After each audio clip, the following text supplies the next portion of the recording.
Hi Gemini, this is your horoscope for January 2017. Thanks for joining me. It's really a pleasure to be with you today.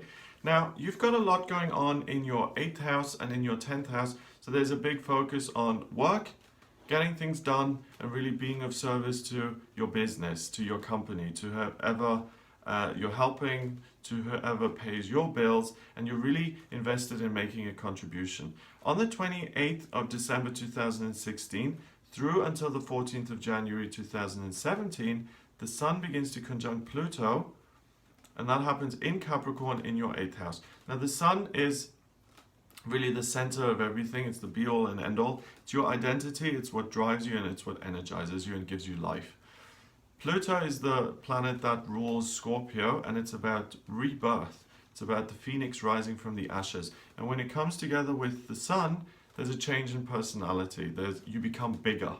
You're like a balloon. You blow up and you expand and you grow. And those two are in Capricorn, the sign of the worker in your 8th house. So you're really focused on how can I make more of a contribution? How can I build myself up? But not so much myself. How can I build up the company, the business, and how can I use my energy to make this a success? So you're going to be a good employee. People like having you around. You're making a big contribution. On the 3rd of January, Venus, the planet of love and beauty, moves from Aquarius into Pisces in your 10th house. Now, you've got a lot of stuff going on in this 10th house of work. You've got Chiron, the Moon, Mars, Neptune, the South Node, and Venus. All of those are in Pisces. So you really feel a certain way about your work, and you're really focused on the emotional side of things, the way you can be of service to other people, the way you can help, and you're really in touch with the nature of your work. Now, that's a double-edged sword. If you hate your job, you're really going to hate it. If you love your work, you're really going to love it. You feel your work. And I mean that in a sense that, we've all had jobs that we haven't enjoyed, and the way you get through it is you rationalize it, and you go into denial, and you just forget about it, and you just go through the motions. It's interesting. So, like that kind of a job, you just get stuck in the daily routine of it. It's when you go away on holiday, for instance, for 2 or 3 weeks, and you come back and you're like, oh, this is what I do every day. That's the kind of moment when you realize, hello, this is my job. Okay? And that's really what's happening for you in January. So it's very important that you are honest with yourself, because you do have a lot to offer, you do have a lot to give, and you want to make a positive contribution. And if you're wasting your talents on some sort of nothing career that you really loathe and despise, then it's up to you to make those changes and to be honest with yourself. And that doesn't feel comfortable, and to say, do you know what, I'm more talented than this, and I'm not being given an opportunity and a chance, and I'm going to alter that. So there are certain things which will become highlighted for you here in January, and it's up to you whether you go back into denial and say, ugh, it'll pass, who cares, or whether you actually say, I don't like this, I'm going to do something about it. From the 4th of January until the 19th, Venus begins to conjunct Neptune, and Neptune is the higher harmonic of Venus. So Venus is the personal planet of love and beauty and creativity, affecting you in the sense I just described. But Neptune is love and beauty on a global level, helping humanity. How can we support each other? And when these two come together, being earnest and being genuine about your career really becomes your primary focus. And from the 14th and 19th, you're really going to be presented with what is and whether you're happy or not. So that sense of clarity and vision gets clearer as the month of January goes on, and you have a choice to make then.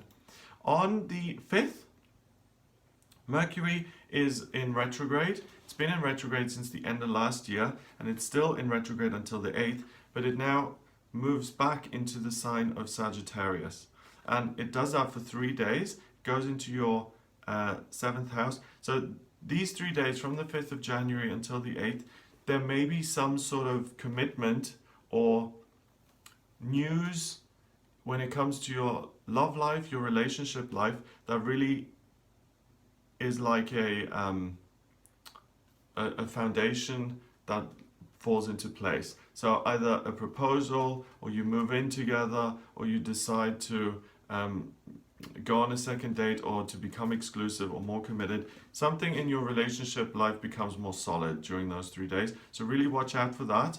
And it's also a good time to deliberately do that, because the likelihood, obviously, the other person will be affected by this as well. So it's about solidifying your relationship and making it more defined and clear and concrete. On the 8th of January then, Mercury does go direct and things start to speed up. That again in your 7th house of relationship means that the actual commitments are now put into place. So on the 5th, let's move in together. From the 8th onward, it's very likely that you actually do that and that things start to look the way you've talked about and imagined, and you take that practical action to make them real. On the 13th, Mercury has been ticking along now and it goes into Capricorn in your 8th. So the relationship theme kind of goes by the wayside again, and the big focus is on your employer, who you're working for, your business, and how you can really put everything into your work. So you're really a workhorse here in January. Around the same time, the full moon occurs in Cancer, and that happens on the 12th of January in your 2nd house.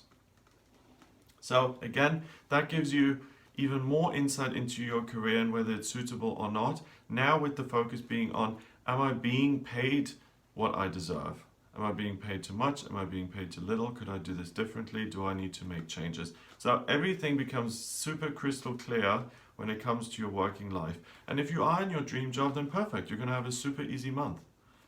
If you're not in your dream job, then you're being asked to see that for the first time and to stop rationalizing it and just to pretend like everything's okay. So those are the big themes. That continues here throughout January, and you're being asked to look at things, to make changes, to question things.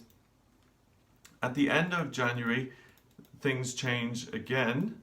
And on the 28th of January, the new moon occurs in Aquarius, and that really gives you the focus on exploring something new and getting out of your circumstances and maybe going on a trip or exposing yourself to new cultures or volunteering or helping in some way. But you really come out of this little bubble of work and how can I make a contribution, and it's like, okay, I want to take a break and I just want to take some time for myself.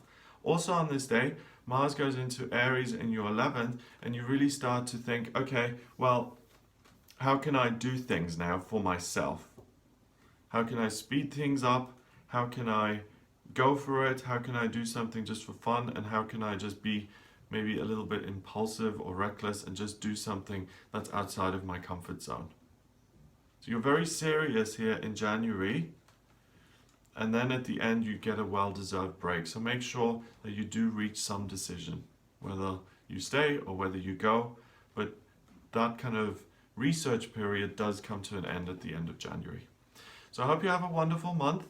If you would like a private reading based on your horoscope, which I can draw up using your place of birth, date of birth, and time of birth, then please get in touch with me for a personal reading. It's gregoryscott.com. Click on the readings tab and you can order your reading with me there. Please remember to subscribe to this channel, and I'll speak to you next month.